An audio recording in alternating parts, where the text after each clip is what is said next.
Hello friends.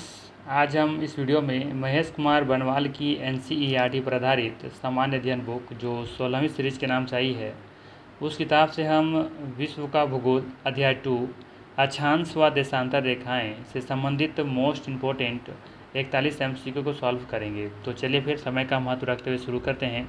आज का पहला प्रश्न है,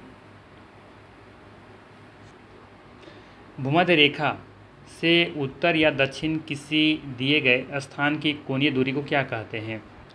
सवाल है, भूमध्य रेखा से उत्तर या दक्षिण किसी दिए गए स्थान की कोणीय दूरी क्या कहलाती है। ऑप्शन है प्रधान देशांतर, देशांतर, अक्षांश या फिर इनमें से कोई नहीं।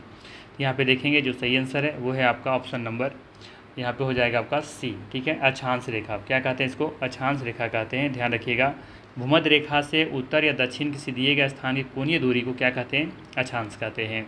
ठीक है, नेक्स्ट है, निम्नलिखित महाद्वीपों में से कहाँ से 27 डिग्री उत्तरी अक्षांश यानी कि कर्क रेखा नहीं गुजरती है। सवाल है, निम्नलिखित महाद्वीपों में से कहाँ से 27 डिग्री उत्तरी अक्षांश या कर्क रेखा जिसे कहते हैं नहीं गुजरती हैं। उत्तरी अमेरिका, अफ्रीका, एशिया या फिर दक्षिण अमेरिका। हम लोग जानते हैं कर्क रेखा भारत से गुजरती है और भारत कहाँ है, एशिया महादेश में। तो पहला ऑप्शन क्या, सी ऑप्शन क्या हो जाएगा, यहाँ पे सही हो जाएगा। ठीक है, बात करें हम उत्तरी अमेरिका तो ये उत्तर में ही है। ठीक है, और कर्क रेखा भी उत्तर में ही है, तो यहाँ पे भी देखेंगे कि पार होती है यहाँ से कर्क रेखा। बाकी अफ्रीका से हम लोग जानते हैं कि यहाँ से अफ्रीका एक ऐसा महाद्वीप है जहाँ से कर्क रेखा, मकर रेखा और भूमध्य रेखा ये तीनों रेखाएं यहाँ से पार होती हैं, तो अफ्रीका भी हो जाएगा। लेकिन दक्षिण अमेरिका जो है यहाँ से आपका कर्क रेखा नहीं गुजरती है। ठीक है, तो ऑप्शन नंबर डी के साथ हम लोग जा सकते हैं यहाँ से, तो डी ऑप्शन यहाँ पे सही है। नेक्स्ट है, यदि एक प्रेक्षक तारों को क्षितिज से लंबवत उड़ते देखता है वह अवस्थिति है। यदि एक प्रेक्षक तारों को हॉरिजॉन्टल से लंबवत उड़ते देखता है तो वह अवस्थिति है विषुवत रेखा पर, कर्क रेखा पर, दक्षिणी ध्रुव पर, उत्तरी ध्रुव पर। तो ध्यान रखिएगा, अगर ऐसा सवाल पूछा जाए कि कोई प्रेक्षक है तारों को क्या कर रहा है, हॉरिजॉन्टल से लंबवत उड़ते देख रहा है, तो वह अवस्थिति क्या होगी, वो होगा विषुवत रेखा। ठीक है, ऑप्शन नंबर यहाँ पे ए बिल्कुल सही हो जाएगा। नेक्स्ट है, वह काल्पनिक रेखा जो पृथ्वी को दो भागों में बांटती हैं, वह काल्पनिक रेखा जो पृथ्वी को दो भागों में बांटती हैं उसे क्या कहते हैं, उसे हम लोग कहते हैं भूमध्य रेखा। ठीक है, ध्यान रखिएगा, उसको क्या कहते हैं, भूमध्य रेखा कहते हैं। आसान सा सवाल है, ठीक है ना। काल्पनिक रेखा क्यों कहते हैं, क्योंकि ये पृथ्वी पर एक्चुअली में खींचा हुआ नहीं है, ये माना गया है, सिर्फ लोग काल्पनिक रूप से मान लिए हैं। ठीक है, कर्क रेखा, मकर रेखा, इस रेखाओं को सिर्फ काल्पनिक तौर पर सिर्फ हम लोग क्या करते हैं, अपनी आसानी के लिए एक रेखा खींचे हैं ग्लोब पर। ठीक है, जिसे हम लोग काल्पनिक रेखा कहते हैं। तो ये ध्यान रखिएगा, ये भूमध्य रेखा जो है वो पृथ्वी को दो भागों में विभाजित करती हैं। नेक्स्ट है, मकर रेखा अथवा 27 डिग्री दक्षिण अक्षांश वृत्त निम्नलिखित में से कहाँ से होकर गुजरती हैं। ठीक है, सवाल है कि मकर रेखा अथवा 27 डिग्री दक्षिण अक्षांश वृत्त निम्नलिखित में से कहाँ से होकर गुजरती है। ऑप्शन है, ए में नामीबिया, बोत्सवाना, दक्षिण अफ्रीका, बी में दिया है मोजाम्बिक, मेडागास्कर, ऑस्ट्रेलिया, सी में दिया Paraguay, Brazil, French Polynesia, France, उपयुक्त में से सभी। तो यहाँ पे देखेंगे जो सही आंसर है वो है आपका ऑप्शन नंबर डी, उपयुक्त में से सही। ठीक है, लगभग 10 देश ऐसे हैं जो अक्षांश वृत्त से होकर के वहाँ से अक्षांश वृत्त मतलब कि मकर रेखा वहाँ से पार करती हैं। तो ये लगभग 9 देश यहाँ पे दिए हुए हैं, और एक याद रखिएगा चिली। ठीक है, चिली। ठीक है, नेक्स्ट है, दोनों ध्रुवों को जोड़ने वाली एक काल्पनिक रेखा जो भूमध्य रेखा को समकोण पर प्रतिच्छेद करती है क्या कहलाती हैं। सवाल है, दो ध्रुवों को जोड़ने वाली एक काल्पनिक रेखा जो भूमध्य रेखा को समकोण पर प्रतिच्छेद करती हैं क्या कहलाती हैं। समझ में आ रहा है, सवाल ये पूछा जा रहा है आपसे, जैसे यहाँ पे अगर ये वाला है, ठीक है, ये हमारा क्या ग्लोब है, ठीक है ना, ये ग्लोब है, और यहाँ से क्या बोल रहा है कि दो ध्रुवों को जोड़ने वाली, तो जैसे एक ये ध्रुव है और एक ये ध्रुव है। ठीक है, ये दोनों को जोड़ने वाली एक क्या है, एक काल्पनिक रेखा जो भूमध्य रेखा को समकोण पर प्रतिच्छेद करती है। तो ये हमारा क्या है, समकोण रेखा है, ये हमारा भूमध्य रेखा है। ठीक है, और यहाँ से ये हमारे क्या कर रहा है, उत्तरी ध्रुव और दक्षिण ध्रुव को हम लोग क्या कर रहे हैं, मिला रहे हैं, दो ध्रुवों को मिला रहे हैं। जो बात करें इस रेखा के बारे में तो ये भी क्या कर रही है, दो ध्रुवों को मिला रही है। तो जहाँ पे क्या बोला जा रहा है कि समकोण प्रतिच्छेद करते उसे क्या कहते हैं, तो समकोण प्रतिच्छेद कहाँ हो रहा है, यहाँ पे हो रहा है समकोण पर प्रतिच्छेद। ठीक है, तो इस रेखा को क्या कहेंगे, इस रेखा को हम लोग कहेंगे यहाँ पे आपका मध्याह्न रेखा। ठीक है, बात समझ में आया। सॉरी इसको हम लोग को बोलेंगे देशांतर रेखा, मध्याह्न।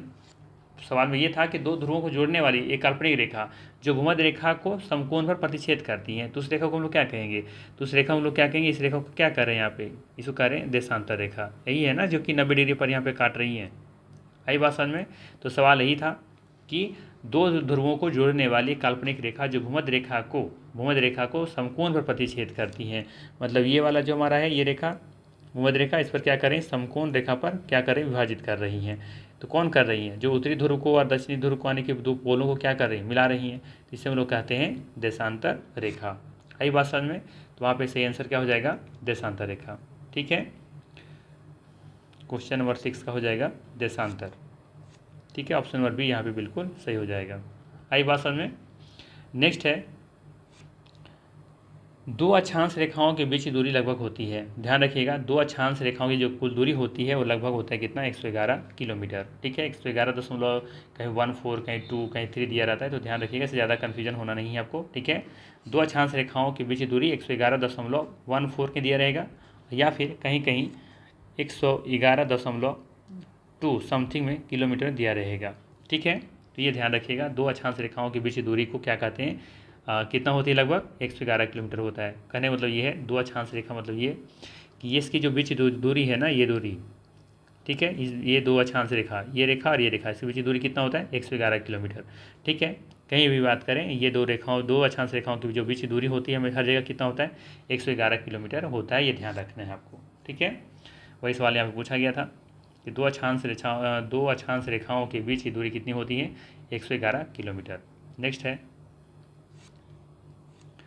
अक्षांश भूपृष्ठ पर भूमध्य रेखा के उत्तर या दक्षिण में एक बिंदु की कोणीय दूरी है जो। सवाल है, अक्षांश भूपृष्ठ पर भूमध्य रेखा के उत्तर या दक्षिण में एक बिंदु की कोणीय दूरी है जो पृथ्वी के केंद्र से मापी जाती है, भूमध्य रेखा से मापी जाती हैं, कर्क रेखा पर या मकर रेखा से मापी जाती हैं, ध्रुवों से मापी जाती है। तो ध्यान रखिएगा, अक्षांश भूपृष्ठ पर भूमध्य रेखा के उत्तर या दक्षिण में एक बिंदु की कोणीय दूरी मापा जाता है भूमध्य रेखा से। कहाँ से मापा जाता है? भूमध्य रेखा से मापा जाता है। ऑप्शन नंबर यहाँ पे बी सही हो जाएगा। ठीक है, ध्यान रखिएगा, भूमध्य रेखा से मापी जाती हैं। ठीक है, किसी भी बिंदु की कोणीय दूरी। ठीक है, अक्षांश भूपृष्ठ के बारे में बात करेगा तो बी ऑप्शन यहाँ पे बिल्कुल सही है।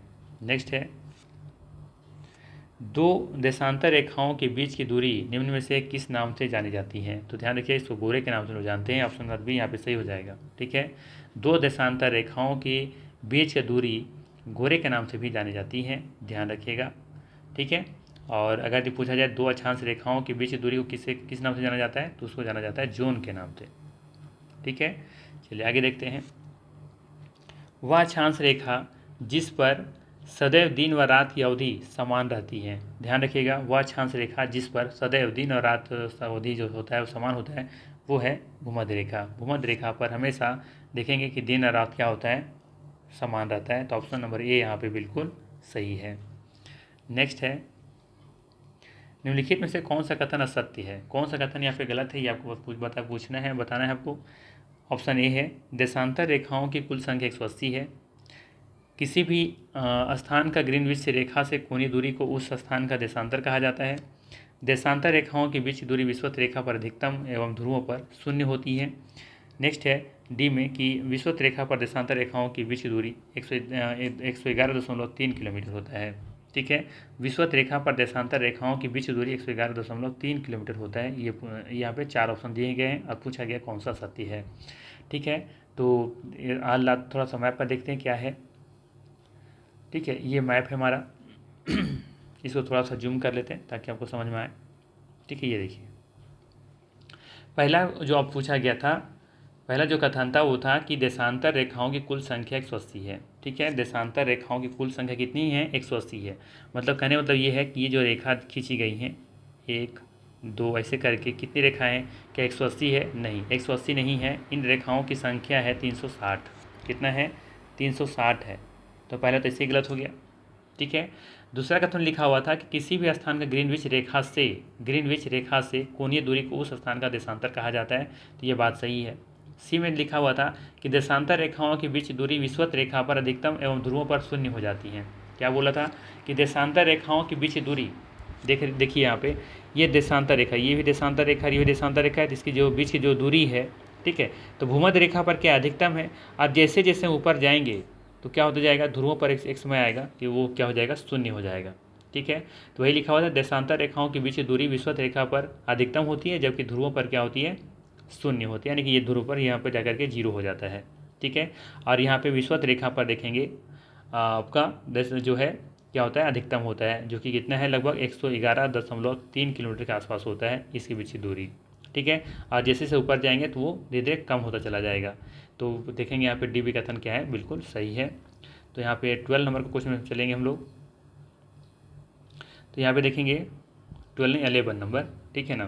तो यहाँ पे देखेंगे क्या, पहला तो कथन गलत हो गया था, क्यों, क्योंकि वहाँ पर 360 संख्या, कुल संख्या कितना है, 360 है, ना कि 180। तो देशांतर रेखाओं की संख्या है 360, पहला गलत है। दूसरा में दिया था, किसी भी स्थान की ग्रीनविच रेखा से कोणीय दूरी को उस स्थान का देशांतर कहा जाता है, ये भी सही है। देशांतर रेखाओं की बीच की दूरी विषुवत रेखा पर अधिकतम एवं ध्रुवों पर शून्य होती है, ये भी सही है। और विषुवत रेखा पर देशांतर रेखाओं के बीच की दूरी अधिकतम जो होता है, जो है 111.3 किलोमीटर, तो ये भी सही है। तो गलत कौन सा है, पहला ऑप्शन। आई बात समझ में। नेक्स्ट है, पृथ्वी के उत्तरी ध्रुव एवं दक्षिण ध्रुव को मिलाने वाली रेखा क्या कहलाती है। पृथ्वी के उत्तरी ध्रुव और दक्षिण ध्रुव को मिलाने वाली रेखा को क्या कहते हैं, इसे कहते हैं हम लोग, बताइए क्या कहते हैं इसको, इसे हम लोग कहेंगे आपका देशांतर रेखा। ऑप्शन नंबर यहाँ पे बी बिल्कुल सही हो जाएगा। सवाल समझ में आया, क्या बोला है, पृथ्वी के उत्तरी ध्रुव, ठीक है, जैसे ये हमारा पृथ्वी था तो ये उत्तरी ध्रुव और ये दक्षिण ध्रुव, ये दोनों ध्रुव को मिलाने वाली रेखा को क्या कह रहे थे, ये इसको कह रहे थे देशांतर रेखा। ठीक है ना। तो ये सही आंसर हो जाएगा देशांतर रेखा, बी ऑप्शन यहाँ सही है। नेक्स्ट है, 49 डिग्री नॉर्थ, नॉर्थ मतलब ऊपर की ओर, विषुवत रेखा से ऊपर, अक्षांश किस किस के बीच सीमांकन करता है, सीमांकन करता है, ये आपको बताना है। 49 डिग्री अक्षांश किस किस के बीच में सीमांकन करता है, कि सीमा को बांटता है। उत्तरी और दक्षिणी कोरिया, उत्तरी और दक्षिण वियतनाम, मिस्र और सूडान, अमेरिका और कनाडा। तो ध्यान रखिएगा कि जो 49 डिग्री नॉर्थ अक्षांश जो रेखा है ना, वो अमेरिका और कनाडा के बीच में है। ठीक है, ये दोनों को सीमांकन करता है, ये बांटता है। तो ऑप्शन नंबर डी के साथ हम लोग चले जाएंगे। ठीक है, ध्यान रखिएगा। नेक्स्ट है, 1 डिग्री देशांतर की सर्वाधिक दूरी कहाँ होगी। सवाल है, 1 डिग्री देशांतर की सर्वाधिक दूरी कहाँ पर होगी, कर्क रेखा पर, मकर रेखा पर, विषुवत रेखा पर, या इनमें से कोई नहीं। बताइए इसका आंसर क्या होगा। अभी हमने बताया क्या होगा इसका आंसर, विषुवत वृत्त पर। विषुवत वृत्त पर देखेंगे कि 1 डिग्री देशांतर की जो दूरी होगा वो सर्वाधिक होगा। ठीक है। नेक्स्ट है, कुल अक्षांश समानांतरों की जो संख्या है, जो पैरेलल लाइंस खींचे गए हैं, है ना, अक्षांश रेखाएं, उसे संख्या कितनी है, क्या 66 है, 90 है, 360 है, या फिर 179 है। तो ध्यान रखिएगा, जिसका जो सही आंसर है वो है आपका ऑप्शन नंबर सी, 179। ठीक है, ध्यान रखेंगे, कुल अक्षांश समानांतरों की जो संख्या है वो है 179। ठीक है। थोड़ा सा ग्लोब पर देखिए, सवाल आपसे ये पूछा गया है कि जो आपका समानांतर, ठीक है, जो अक्षांश की रेखाएं हैं वो कितनी हैं। तो 179 वहाँ पे आंसर सही है। क्यों सही है, ज़रा ध्यान दीजिएगा कि हमारा यहाँ पे ये जो है, ये इक्वेटर है, ये विषुवत रेखा है, ये क्या है, ये विषुवत रेखा है। ठीक है। और यहाँ से एक एक डिग्री पर 180 खींची गई हैं। ठीक है, कितना है, 90। यहाँ से देखेंगे, यहाँ से जाते हुए देखेंगे तो यहाँ पे 90 डिग्री पर है ये। तो हर एक डिग्री पर एक रेखा खींची गई हैं, तो टोटल कितना हो जाएगा आपका 90। और ठीक इसी तरीके से नीचे आएंगे तो एक एक डिग्री पर खींचा हुआ कुल जो समानांतरों की जो अक्षांश रेखाओं की संख्या होगा वो भी होगा 90, और साथ में जोड़ेंगे 180 हो जाएगा ये। और साथ देखेंगे कि विषुवत रेखा भी है तो कितना हो जाएगा, 181 हो जाएगा। ठीक है, जबकि आपका आंसर दिया हुआ है कितना, 179। ठीक है, तो 179 आया कहाँ से, एक्चुअली में जो दो देखेंगे आप, तो विषुवत रेखा पर यहाँ पर एक जा करके ये जो सर्कल, ये जो बन रहा है ना आपका, ये सर्कल बनते बनते एक बिंदु बन जाएगा। तो एक बिंदु बन जाएगा तो क्या इसको आप लोग कभी भी इसको रेखा कहेंगे, कभी नहीं कह सकते ना। ये तो सर्कल तो है ही नहीं, ये तो बिंदु बन रहा है। तो इस बिंदु को और एक जो आपका दक्षिण में जो बिंदु है उसको दो को क्या करते हैं, घटा देते हैं। तो 179 आ जाता है वहाँ पे सही आंसर। ठीक है, तो ध्यान रखिएगा, इस बिंदु को हम लोग नहीं लेते हैं, एक ऊपर और एक दक्षिण वाला, एक उत्तर वाला बिंदुओं को नहीं लेते हैं, क्योंकि वो सर्कल नहीं बनता है, ना ही एक वो रेखा बनता है। ठीक है, तो सही आंसर होगा यहाँ पे 179। तो यहाँ पे सही आंसर हो जाएगा 179। ठीक है, इतनी जो होती है अक्षांश रेखाओं की संख्याएँ। ठीक है। नेक्स्ट है, विषुवत रेखा के समानांतर कल्पित रेखाएं क्या कहलाती हैं? सवाल है, विषुवत रेखा के समानांतर कल्पित रेखाएं को क्या कहते हैं? अक्षांश रेखाएं, देशांतर रेखाएं, ग्रीनविच रेखाएं या फिर मध्याह्न रेखाएं? तो इसका जो सही आंसर है वो है आपका ऑप्शन नंबर ए, अक्षांश रेखाएं। विषुवत रेखा के समानांतर मतलब कुछ ऐसा ये बोल रहा है, ठीक है। ये हमारा क्या विषुवत रेखा है, तो इसी को जो समानांतर जो खींची गई हैं उसी को क्या बोलते हैं? अक्षांश रेखा कहते हैं, ठीक है। तो ये विषुवत रेखा के जो समानांतर रेखाएं खींची गई हैं, समानांतर किसको कहते हैं? जब भी कभी दो लाइनें आपस में कभी नहीं मिलती हैं, ठीक है, जो समान डिस्टेंस बनाए रखती हैं उसे क्या कहते हैं? समानांतर। तो देखेंगे कि जो रेखाएं हैं एक तरीके से ये पूरा क्या है, एक तरह से पूरा गोल चक्कर लगा रहा है, और इसे जो बीच का जो डिफरेंस है वो हमेशा क्या रहता है? इक्वल रहता है, जो 111 किलोमीटर के समथिंग में है, ठीक है ना। तो उसी को बोलते हैं यहाँ पे समानांतर, ठीक है। तो वही पूछा गया है यहाँ पे आपसे सवाल कि विषुवत रेखा के समानांतर कल्पित रेखाएं क्या कहलाती हैं? तो उससे कहते हैं अक्षांश रेखाएं। आई बात समझ में? नेक्स्ट है प्रधान मध्याह्न रेखा, जिसे प्राइम मेरिडियन कहते हैं, किस स्थान से होकर गुजरती हैं? ग्रीनविच, सिडनी, ग्रीनलैंड या फिर प्रयागराज? इसका सही आंसर है ग्रीनविच। प्रधान मध्याह्न रेखा कहाँ से गुजरती हैं? तो ये ग्रीनविच से गुजरती हैं। ऑप्शन नंबर ए यहाँ पे सही है। नेक्स्ट है निम्नलिखित में से कौन सा कथन असत्य है? निम्नलिखित में से कौन सा कथन असत्य है, गलत कौन है, ये बताना है आपको। पहला दिया है विषुवत रेखा से ध्रुवों की ओर जाने पर अक्षांश रेखाओं के बीच की दूरी में आंशिक रूप से वृद्धि होती है। विषुवत रेखा से ध्रुवों की ओर, सवाल है विषुवत रेखा से ध्रुवों की ओर जाने पर अक्षांश रेखाओं के बीच की दूरी में आंशिक रूप से वृद्धि होती है। बी में दिया है किसी भी स्थान की प्रधान या अम्योत्तर से कोणीय दूरी को उस स्थान का अक्षांश कहा जाता है। सी में दिया है विषुवत जो है रेखा है एक वृत्त वृत्त है। वृत्त मतलब होता है सबसे बड़ा वृत्त, ठीक है। सभी देशांतर रेखाएं वृत्त वृत्त हैं, सभी देशांतर रेखाएं वृत्त वृत्त हैं। अब बताना है कौन सा कथन यहाँ पे असत्य है। तो यहाँ पे देखेंगे जो सही आंसर है वो है आपका ऑप्शन नंबर बी, ठीक है। किसी भी स्थान की प्रधान या अम्योत्तर से कोणीय दूरी को उस स्थान का अक्षांश कहा जाता है, गलत है। प्रधान अम्योत्तर नहीं होना चाहिए, यहाँ पे होना चाहिए था भूमध्य रेखा से।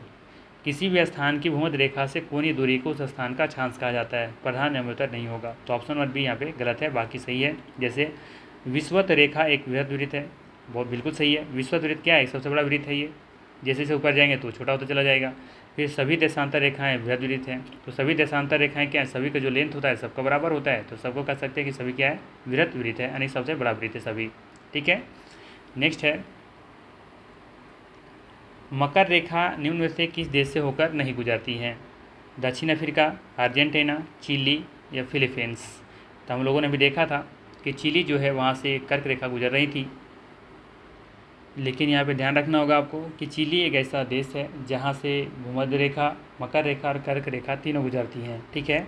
तो यहाँ पे देखेंगे कि कर्क रेखा यहाँ से गुजरती हैं, ठीक है। तो ऐसा मत सोचिएगा कि कर्क रेखा में बताया था कि चिली वहाँ से गुजर रही थी, चिली से गुजर रहा था कर्क रेखा, तो यहाँ पे ये नहीं होगा, ऐसा नहीं है। कर्क रेखा, मकर रेखा, भूमध्य रेखा तीनों यहाँ से गुजरती हैं, ठीक है। बात हम लोग कर रहे हैं मकर रेखा, तो मकर रेखा हम देखेंगे यहाँ पे कर्क रेखा यहाँ से गुजरती है दक्षिण अफ्रीका से, ठीक है, और आपका था अर्जेंटीना, ठीक है। तो यहाँ पे सही आंसर हो जाएगा आपका फिलीपींस। फिलीपींस से मकर रेखा नहीं गुजरती हैं, तो ऑप्शन नंबर यहाँ पे डी सही हो जाएगा, ठीक है। नेक्स्ट है भूमध्य रेखा निम्नलिखित में से किस देश से होकर नहीं गुजरती हैं? भूमध्य रेखा निम्नलिखित में से किस देश से होकर नहीं गुजरती हैं? Kenya, Mexico, Indonesia, Brazil? तो ध्यान दीजिएगा कि यहाँ पे जो मैक्सिको है यहाँ से भूमध्य रेखा पार नहीं करती हैं। ऑप्शन नंबर बी यहाँ पे बिल्कुल सही हो जाएगा। बाकी देखेंगे कीनिया, इंडोनेशिया और ब्राज़ील से भूमध्य रेखा पार करती हैं, ठीक है। नेक्स्ट है निम्नलिखित नगरों में से कौन एक भूमध्य रेखा के सर्वाधिक निकट है? निम्नलिखित नगरों में से कौन सा एक भूमध्य रेखा के सर्वाधिक निकट है? कोलंबो, जकार्ता, मनीला या फिर सिंगापुर? तो यहाँ पे देखेंगे अगर ऑप्शन मैप देख रहे होंगे आप, तो इसका जो सही आंसर होगा वो होगा आपका सिंगापुर। सिंगापुर देखेंगे कि भूमध्य रेखा के सर्वाधिक निकट है, ठीक है। तो सिंगापुर यहाँ पे सही आंसर हो जाएगा। नेक्स्ट है निम्नलिखित में से किस देशों के समूह से भूमध्य रेखा गुजरती हैं? निम्नलिखित में से किन देशों के समूह से भूमध्य रेखा गुजरती हैं? ऑप्शन है ब्राज़ील, जाम्बिया, मलेशिया। बी में दिया है कोलंबिया, केनिया, इंडोनेशिया। सी में दिया है ब्राज़ील, सूडान, मलेशिया। डी में दिया है वेनेजुएला, इथियोपिया और इंडोनेशिया। तो यहाँ पे देखेंगे जो सही आंसर है वो है आपका कोलंबिया, केनिया और इंडोनेशिया। ऑप्शन नंबर बी यहाँ पे सही होगा। ठीक है, यहाँ से देखेंगे कि भूमध्य रेखा गुजरती हैं कोलंबिया से भी, केनिया से भी और इंडोनेशिया से भी। ठीक है, ध्यान रखिएगा। भूमध्य रेखा से गुजरने वाले कुछ और भी देश हैं, जैसे आपको याद रखना चाहिए कांगो, ठीक है, युगांडा, केनिया, ठीक है, सोमालिया, मालदीव, इंडोनेशिया, किरबाती, ये सभी देश जहाँ हैं जहाँ से भूमध्य रेखा गुजरती हैं। ठीक है, नेक्स्ट है कर्क रेखा। कर्क रेखा ट्रॉपिक ऑफ कैंसर कहाँ से नहीं गुजरती हैं? म्यांमार, बांग्लादेश, नेपाल, चीन। तो यहाँ पे देखेंगे जो सही आंसर है वो है आपका नेपाल। नेपाल से कर्क रेखा नहीं गुजरती है। ठीक है, क्योंकि अब देखेंगे कि जो भारत है ना, तो भारत के ठीक ऊपर में उत्तर प्रदेश, बिहार देख रहे हैं, उसी के ऊपर में क्या है, नेपाल है। ठीक है, और उसी के नीचे देखेंगे यहाँ पे झारखंड से होकर गुजरती है कर्क रेखा, तो उसके ऊपर में बिहार है और बिहार के ऊपर में नेपाल है, तो यहाँ से नेपाल बिल्कुल नहीं होगा। तो यहाँ पे देखेंगे कि यहाँ से नेपाल से कर्क रेखा नहीं गुजरती है। बाकी म्यांमार, बांग्लादेश, चीन हो सकता है, बट नेपाल यहाँ पे नहीं होगा। ऑप्शन नंबर बी यहाँ पे सही हो जाएगा। ठीक है, नेक्स्ट है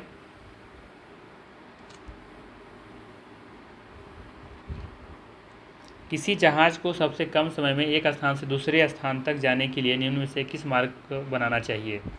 सवाल है, किसी जहाज को सबसे कम समय में एक स्थान से दूसरे स्थान तक जाने के लिए निम्न में से किसे मार्ग बनाना चाहिए? देशांतर, अक्षांश, समुद्री हवा या फिर समुद्री धारा। तो ध्यान दीजिएगा, अगर हमें कहीं जल्दी से पहुंचना है किसी देश में तो देशांतर का हमें इस्तेमाल करना चाहिए। ठीक है, ऑप्शन नंबर ए यहाँ पे बिल्कुल सही हो जाएगा। किसी जहाज को सबसे कम समय में एक स्थान से दूसरे स्थान तक जाने के लिए निम्न में से किस मार्ग को बनाना चाहिए? देशांतर। ठीक है, क्योंकि देशांतर ही क्या होता है, तय करता है एक देश दूसरे देश के डिस्टेंस को। ठीक है, तो यहाँ पर ध्यान रखिएगा, देशांतर यहाँ पे सही आंसर हो जाएगा। नेक्स्ट है मानचित्र पर स्थित अक्षांश एवं देशांतर रेखाओं के बारे में निम्नलिखित में से कौन सा कथन सत्य है? सवाल है, मानचित्र पर स्थित अक्षांश एवं देशांतर रेखाओं के बारे में निम्नलिखित में से कौन सा कथन सत्य है? तो ध्यान दीजिएगा, पहला ऑप्शन दिया है दोनों समानांतर रेखाएं हैं। ठीक है, इस बात बी में दिया है कि दोनों एक दूसरे के लंबवत काटती हैं। ठीक है, दोनों ध्रुवों पर मिलती हैं, दोनों भूमध्य रेखा पर मिलती हैं। कौन सा कथन सत्य है? तो यहाँ पे देखेंगे पहला कथन तो बिल्कुल गलत है। ठीक है, क्योंकि लिखा है कि दोनों समानांतर रेखाएं हैं। अक्षांश रेखाएं समानांतर होती हैं, जबकि देशांतर जो होता है वो समानांतर नहीं होता है, क्योंकि ध्रुवों पर जाकर आपस में मिल जाती हैं। बी में दिया हुआ है दोनों एक दूसरे को लंबवत काटती हैं, बिल्कुल सही है ना, यही सही हो जाएगा यहाँ पे, क्योंकि दोनों एक दूसरे को क्या करते हैं, लंबवत काटते हैं। ठीक है, जैसे कि ये हमारा देशांतर रेखा और ये हमारा कर्क रेखा, इस तरीके से। और इस तरह से हमारा क्या होता है, देशांतर रेखा है तो एक दूसरे को लंब पर काटती है ना, लंबवत 90 डिग्री पर। ये बी बिल्कुल यहाँ पे सही है। दोनों ध्रुवों पर मिलती हैं, बिल्कुल गलत है, दोनों ध्रुवों पर नहीं मिलती हैं। ठीक है, दोनों भूमध्य रेखा पर मिलती हैं, ये भी बात गलत है, दोनों भूमध्य रेखा पर मिलती हैं ऐसा भी नहीं है। ठीक है, तो यहाँ पे जो सही आंसर है वो है आपका बी ऑप्शन। नेक्स्ट है अंतर्राष्ट्रीय तिथि रेखा इंटरनेशनल डेट लाइन की स्थिति निम्न में से किसके निकटतम है? 0 डिग्री अक्षांश, 0 डिग्री देशांतर, 90 डिग्री पूर्वी एवं पश्चिमी देशांतर। ठीक है, और 180 डिग्री पूर्वी एवं पश्चिमी देशांतर। तो ध्यान दीजिएगा, यहाँ पे जो सही आंसर है वो है आपका 180 डिग्री पूर्वी एवं पश्चिमी देशांतर। ठीक है, एक्चुअली में आप देखेंगे कि 180 जो डिग्री है वो एक ही रेखा को बोला जाता है, एक ही डिग्री पूर्वी बोले या पश्चिमी बोले, वो एक ही लाइन का नाम है 180 डिग्री। ठीक है, तो यहाँ पे ध्यान दीजिएगा, डी ऑप्शन बिल्कुल सही हो जाएगा। ठीक है, जबकि बात करें हम 0 डिग्री, तो 0 डिग्री देशांतर जो है वो आपका समय निर्धारित करता है, ये है तिथि के लिए आपका आंसर होगा 180 डिग्री पूर्वी एवं पश्चिमी देशांतर। जबकि 0 डिग्री के बारे में बात होगा तो वहाँ पे समय बताइएगा, आप समय कौन निर्धारित करेगा, अंतर्राष्ट्रीय समय तिथि के बारे में बात करेगा तो 0 डिग्री देशांतर। जबकि 180 डिग्री बात करें पूर्वी एवं पश्चिमी देशांतर तो वहाँ बताइएगा अंतर्राष्ट्रीय तिथि के बारे में। ठीक है, इसको थोड़ा समझ लीजिए, जैसे मान लेते हैं यहाँ पे थोड़ा सा इसको रफ कर ले तो समझ में आएगा आपको। इसे देखेंगे कि ये जो लाइन खींचा हुआ है ना, ये लाइन ठीक है, ये लाइन जो सीधी लाइन खींची हुई है, तो ये हमारा है 0 डिग्री देशांतर, ग्रीनविच जो उसको आप लोग कहते हैं। ठीक है, तो यहाँ से देखेंगे, यहाँ से कितना है 180 रेखाएं खींची गई हैं, जो कि इधर है पश्चिम में है, और ठीक इसी तरीके से इधर से खींचा गया रेखा है कितना 180। ठीक है, तो कहीं ना कहीं 180 रेखाएं जो खींची गई हैं, तो जा करके ये वाला जो लाइन है ना, इसके पीछे में एक तो रेखा होगा ना, इसके पीछे तो कुछ रेखा कुछ इस तरह से मिली होंगी। तो ये वाला जब जीरो है तो जीरो से इधर चलते जाएंगे तो कहाँ जाएंगे, 180 पे जाएंगे, और इधर से जाएंगे तो 180 जाएंगे, तो 180 इधर से जाएंगे जहाँ पे, और 180 इधर पे जाएंगे वहाँ पे, तो वो दोनों एक ही लाइन पर मिल जाएगा। तो एक ही रेखा जो होगा उसी हम लोग कहते हैं अंतर्राष्ट्रीय तिथि रेखा, ठीक है, जो 180 डिग्री पर है।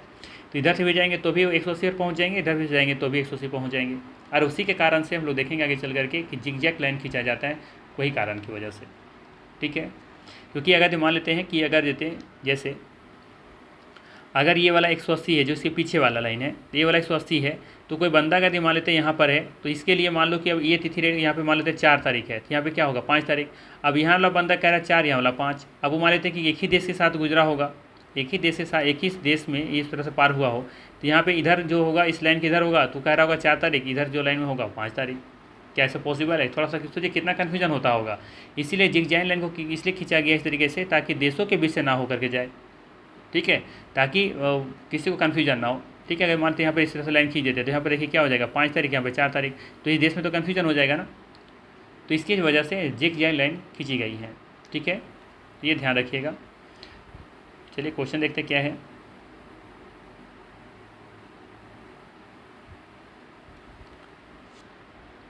नेक्स्ट है, पृथ्वी 1 घंटे में कितना देशांतर घूम लेती है? 15 डिग्री, ठीक है। पृथ्वी 1 घंटे में कितना देशांतर घूम लेती है? आपका 15 डिग्री, ठीक है। कैसे 15 डिग्री घूम लेती है? देखिए, जैसे कहने मतलब है कि हमारा पृथ्वी एक चक्कर लगाती है 24 घंटा में। कितना? 24 घंटा में। और जानते हैं एक चक्कर लगाने में कितना डिग्री कवर करती है वो? 360 डिग्री। इसका मतलब है कि एक घंटा में कितना कवर करती होगी? जो 24 से डिवाइड करेंगे तो निकल जाएगा 15 डिग्री, ठीक है। तो वही लिखा है, पृथ्वी 1 घंटा में कितना देशांतर घूम लेती है? तो 15 डिग्री। बात करेंगे कि हम 1 मिनट में कितना कवर करती है? तो 15 चौके 60, तो हम देखेंगे यहाँ पे 4 डिग्री आ जाएगा। 1 मिनट में 4 डिग्री, ठीक है। नेक्स्ट है, दूसरी याम्युता रेखाओं के विपरीत अंतर्राष्ट्रीय दिनांक रेखा टेढ़ी मेढ़ी बनाई जाती हैं ताकि, देखिए दिनांक आ गया ना कि रेखा टेढ़ी मेढ़ी बनाई जाती है। क्यों बनाई जाती हैं? कुछ भूमि क्षेत्रों एवं द्वीप समूहों को उसी कैलेंडर दिवस में रखा जा सके, या फिर नाविकों के लिए, नाविकों जो सेलर होते हैं ना, जो नाविक होते हैं, के लिए अपनी घड़ी का समय समायोजित करने के सुगम बनाया जा सके, ठीक है। या फिर पूर्व से पश्चिम या पश्चिम से पूर्व की ओर जाने जल यात्रा करने वाले नाविक कैलेंडर में दिवस का समंजन कर सके, या फिर 180 डिग्री ईस्ट और 180 डिग्री वेस्ट को सहवासानी बनाया जा सके, ठीक है। तो क्या होगा इसका आंसर बताइए आप लोग। तो सही आंसर होगा ऑप्शन नंबर ए, ठीक है। ऑप्शन नंबर ए सही हो जाएगा कि कुछ भूमि क्षेत्रों एवं द्वीपों समूहों को उसी कैलेंडर दिवस में रखा जा सके, इसीलिए, ठीक है। ये ऑप्शन यहाँ पे सही है। नेक्स्ट है, मानचित्र व ग्लोब पर पाई जाने वाली प्रतिच्छेद रेखाओं को क्या कहते हैं? क्या कहते हैं इसे? कैसे अक्षांश कहते हैं, देशांतर कहते हैं, या फिर भौगोलिक रेखा जाल कहते हैं? इनमें से कोई नहीं। तो इसका सही आंसर हो जाएगा आपका सी ऑप्शन, भौगोलिक रेखा जाल। नेक्स्ट है, दक्षिण अमेरिका के निम्न में से किस देश से होकर मकर रेखा ट्रॉपिक ऑफ कैप्रिकॉर्न नहीं गुजरती हैं? Chile, Paraguay, Bolivia, Brazil. तो इसका सही आंसर हो जाएगा बोलोविया। ऑप्शन नंबर बी यहाँ पे सही हो जाएगा। चिली तो खैर होगा नहीं, क्योंकि हम जानते हैं यहाँ पे तीनों रेखाएं यहाँ से गुजरती हैं, कर्क, मकर और भूमध्य रेखा, है ना। नेक्स्ट है, अंतर्राष्ट्रीय तिथि रेखा 180 डिग्री देशांतर से कितनी बार विचलित होती हैं? ठीक है, अंतर्राष्ट्रीय तिथि रेखा 180 डिग्री देशांतर से कितनी बार विचलित होती हैं? 4, 8, 10 या 60। इसका सही आंसर है 4 बार, ठीक है। 4 बार ये विचलित होती है, कहने मतलब ये वाला है। जैसे इस तरह से अंतर्राष्ट्रीय तिथि रेखा सीधा होना चाहिए था, लेकिन सीधा तो है नहीं, एक्चुअली इस तरीके से खींचा गया लाइन है। ये कितनी बार विचलित होती हैं ये पूछा गया, तो ये 4 बार विचलित होती हैं, ये ध्यान रखना है आपको, ठीक है। नेक्स्ट है, उत्तरी प्रशांत महासागर में अंतर्राष्ट्रीय तिथि रेखा के विचलन का कारण क्या है? उत्तरी प्रशांत महासागर में अंतर्राष्ट्रीय तिथि रेखा के विचलन जो इस तरीके से हो जा रहा है ना, ये वाला, ये पूछ रहा है उसका कारण क्या है, विचलन होने का कारण क्या है, कहाँ पे? उत्तरी प्रशांत महासागर में। तो ध्यान दीजिएगा, इसका जो कारण है वो है एल्यूसियन द्वीप समूह। वहाँ पे एक द्वीप समूह है जिसकी वजह से क्या किया गया है, इसको थोड़ा सा विचलन किया गया है। तो ध्यान रखिएगा, ये है एल्यूसियन द्वीप समूह की वजह से, ठीक है। यहाँ पे बी ऑप्शन बिल्कुल सही हो जाएगा। नेक्स्ट है, आदि अंतर्राष्ट्रीय तिथि रेखा पर दिन के 12 बजे हों तो उस समय भारत का मानक समय क्या होगा। तो जाहिर सी बात है, हम लोग जानते हैं कि ग्रीनविच टाइम से या फिर अंतर्राष्ट्रीय तिथि रेखा से हम लोग 5.5 घंटा आगे हैं। ठीक है, तो यहाँ पे दिन के 12 बज रहे हैं तो हमारे यहाँ शाम हो रहा 5:30 का, तो बी ऑप्शन यहाँ पे सही हो जाएगा। ठीक है, बी सही हो जाएगा यहाँ पे। नेक्स्ट है, भारत का प्रमाणिक समय किस देशांतर से लिया गया है। तो पहला ध्यान तो यहाँ पे ये देने वाली चीज़ है कि वेस्ट तो होगा नहीं। ठीक है, वेस्ट तो होगा नहीं, होगा तो ईस्ट होगा क्योंकि हम लोग पश्चिम में हैं। ठीक है, तो यहाँ पे ईस्ट वाला होगा। अब यहाँ 87 भी नहीं होगा, कौन सा हो जाएगा, 82 वाला होगा। ठीक है, 82.5 डिग्री ईस्ट वाला लिए हम लोग मानक समय। ठीक है, तो बी ऑप्शन यहाँ पे डी ऑप्शन सही है। नेक्स्ट है, भारत का प्रमाणिक समय किस स्थान से निश्चित किया जाता है। ये किया जाता है प्रयागराज, जहाँ पे इलाहाबाद में है। ठीक है, इलाहाबाद का नया नाम है प्रयागराज, मिर्ज़ापुर जो एक स्थान का नाम है वहाँ से लिया जाता है, तो ध्यान रखेंगे प्रयागराज, यूपी में है ये। नेक्स्ट है, 0 डिग्री अक्षांश और 0 डिग्री देशांतर अवस्थित है हिंद महासागर में, प्रशांत महासागर में, अटलांटिक महासागर में या फिर आर्कटिक महासागर में। तो ध्यान रखिएगा, ये आपको देखने को मिलेगा अटलांटिक महासागर में 0 डिग्री अक्षांश और 0 डिग्री देशांतर। ठीक है, तो ये सी ऑप्शन यहाँ पे सही है, अटलांटिक महासागर। ठीक है, अटलांटिक महासागर में स्थित है। नेक्स्ट है, पृथ्वी को कितने समय कटिबंधों में बांटा जा सकता है। पृथ्वी को कितने समय कटिबंधों में बांटा जा सकता है, 2, 4, 24 या 64। तो ध्यान रखिएगा कि भारत नहीं, पृथ्वी को आपका यहाँ पे 24 कटिबंधों में बांटा जा सकता है। ठीक है, तो यहाँ पे सी ऑप्शन सही है। पृथ्वी को कुल कितने कटिबंधों में बांटा जा सकता है, तो 24 कटिबंधों में बांटा जा सकता है, तो सी ऑप्शन यहाँ सही है। नेक्स्ट है, अंतर्राष्ट्रीय दिनांक रेखा कहाँ से गुजरती हैं। अब देखिए यहाँ पर दिनांक के बारे में बात कर रहा है। ठीक है, तो कहाँ से गुजरती है ये आपको बताना है, तो ये गुजरता है 180 डिग्री से।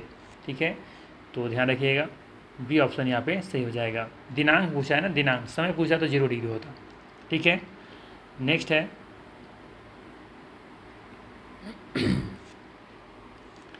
अंतर्राष्ट्रीय तिथि रेखा बिल्कुल सीधी नहीं है, क्योंकि इसका कारण है कोरिलेसिस बल, अंतर्राष्ट्रीय समझौता, कुछ देशों के विभिन्न भागों में दिन एवं समय का एक समान रखना, उपयुक्त में से सभी। तो यहाँ पे देखेंगे कुछ देशों के विभिन्न भागों के दिन और समय को एक समान रखना था, इसीलिए ऐसा किया गया है। ठीक है, कुछ देशों के विभिन्न भागों के दिन एवं समय को क्या करना था, एक समान रखना था। ठीक है, क्योंकि अगर सीधा लाइन खींच देते हैं और ये दोनों देश के अंतर्गत में आ जाएगा तो पता चलेगा कि यहाँ पर 4 तारीख, यहाँ पे 5 तारीख, या फिर यहाँ 7 तारीख, यहाँ 8 तारीख हो रहा है, तो यहाँ पे तो अलग अलग टाइम हो जाएगा ना। तो इसीलिए इसी को मेंटेन करने के लिए क्या किया गया है, कुछ देशों के विभिन्न भागों को दिन और समय को एक समान रखना था, इसीलिए अंतर्राष्ट्रीय तिथि रेखा जो देखेंगे वो बिल्कुल सीधी नहीं है। ठीक है, तो सी ऑप्शन यहाँ सही है। नेक्स्ट है, पृथ्वी पर वार्षिक तापांतर एनुअल रेंज ऑफ टेम्परेचर किस अक्षांश पर न्यूनतम होता है। सवाल है, पृथ्वी पर वार्षिक तापांतर किस अक्षांश पर न्यूनतम होता है, नहीं सबसे कम होता है। ठीक है, कर्क रेखा पर, मकर रेखा पर, भूमध्य रेखा पर या दक्षिणी ध्रुव वृत्त पर। तो यहाँ पे देखेंगे जो सही आंसर है वो है आपका भूमध्य रेखा पर। भूमध्य रेखा पर तापांतर जो होता है सबसे कम होता है, क्योंकि यहाँ पे लगभग एक ही टेम्परेचर आता है, क्योंकि सूर्य की किरणें हमेशा यहाँ पे सीधी पड़ती हैं। ठीक है, नेक्स्ट है, अंतर्राष्ट्रीय तिथि रेखा के संबंध में निम्नलिखित में से कौन सा कथन असत्य है। असत्य पूछा है किसके बारे में, अंतर्राष्ट्रीय तिथि रेखा के संबंध में। तो यह एक काल्पनिक रेखा है, बिल्कुल सही है। ठीक है, पूछा है असत्य के बारे में। आगे देखते हैं क्या दिया है, बेरिंग सागर में यह रेखा पश्चिम की ओर मोड़ी गई है। बेरिंग सागर में यह रेखा पश्चिम की ओर मोड़ी गई है। तो यहाँ पे देखेंगे आपका ये कथन भी यहाँ पे सही है कि बेरिंग सागर में यह रेखा जो है वो पश्चिम की ओर मुड़ी गई है। मतलब है कि जो इस तरह से रेखा आ रही है तो इस तरीके से मुड़ी गई है, यानी कि यहाँ पे बेरिंग सागर है तो ये पश्चिम की ओर मुड़ी गई है। ठीक है, तो ये सही है। ठीक है ना, सी में दिया है 75 डिग्री उत्तरी अक्षांश पर यह रेखा पश्चिम की ओर मोड़ी गई है, तो ये गलत है। ठीक है, 75 डिग्री उत्तरी अक्षांश पर यह रेखा पश्चिम की ओर मोड़ी गई है, ये यहाँ पे गलत है। ठीक है, और डी में क्या दिया है कि न्यूजीलैंड एवं फिजी द्वीप समूह को एक साथ रखने के लिए दक्षिण प्रशांत महासागर में रेखा पूरब की ओर मोड़ी गई है, मतलब कि कुछ इस तरीके से। ठीक है, तो ये बिल्कुल सही है, यहाँ पे सी सिर्फ गलत है, ये असत्य है, बाकी यहाँ पे सारा कथन सही है। नेक्स्ट है, विषुव। विषुव मतलब होता है जहाँ पे दिन और रात बराबर होता है। ध्यान रखिएगा, विषुव किसको कहते हैं, जहाँ पे दिन और रात बराबर होता है उसे विषुव कहते हैं। इसीलिए तो विषुवत रेखा का नाम क्या रखा गया था, विषुवत रेखा, क्योंकि वहाँ पे हमेशा दिन रात क्या होते हैं, समान होते हैं। तो बोला गया है विषुव वर्ष के 2 काल जब दिन और रात बराबर होते हैं, कब होते हैं ये पूछा गया आपसे। 3 जनवरी और 4 जुलाई, 21 मार्च और 23 सितंबर, 22 अगस्त और 22 दिसंबर को, या फिर 21 जून और 22 अक्टूबर को। तो विषुव वर्ष के 2 काल हैं जब दिन और रात बराबर होते हैं, ठीक है। ये कब होता है इसे आपको बताना है, ठीक है। तो ध्यान रखिएगा 21 मार्च और 23 सितंबर को, ठीक है, 21 मार्च और 23 सितंबर को क्या होता है, दिन और रात बराबर होते हैं, ठीक है। तो बी ऑप्शन यहाँ पे सही हो जाएगा। नेक्स्ट है, किसी एक क्षण निम्नलिखित नगरों में से दिए गए एक घड़ी में का समय अन्य 3 नगरों की घड़ी के समयों के समान नहीं होता। सवाल है किसी एक क्षण में किसी एक पल ऐसा आएगा जब निम्नलिखित नगरों में दिए गए एक घड़ी में का समय अन्य 3 नगरों की घड़ी के समयों के समान नहीं होगा। लंदन, लिस्बन, अदिस अबाबा, आकरा जो घाना में है।